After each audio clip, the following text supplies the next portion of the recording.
राधे राधे। देखिए बहुत ही प्यारा भजन लेकर आए हैं द्रौपदी मैया का।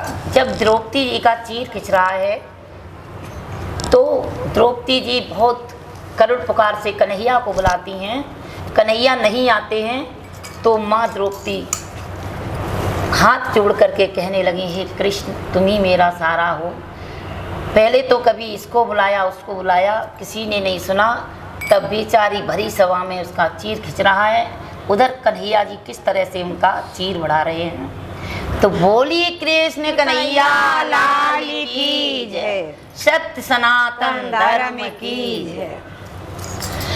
तो पैरा की